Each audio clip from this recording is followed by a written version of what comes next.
Hey YouTube, just a quick video today. Just had to get these annoying clips on from the heater element. Now, if I just get one here, the new ones got this like clip under here.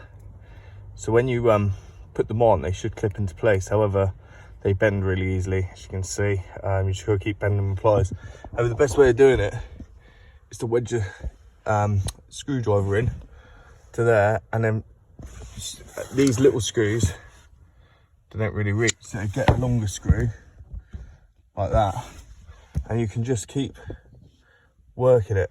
Failing that, use a bit of wood to wedge them up as well. You might need something to wedge the heating element this side as well, but yeah, that's how you do it. I've been swaying this thing for a couple of hours last night, and then yeah, this morning managed to figure it out. So yeah, good luck. And make sure you grease them all and you put the correct rubber washers in first. Sweet. See you next time.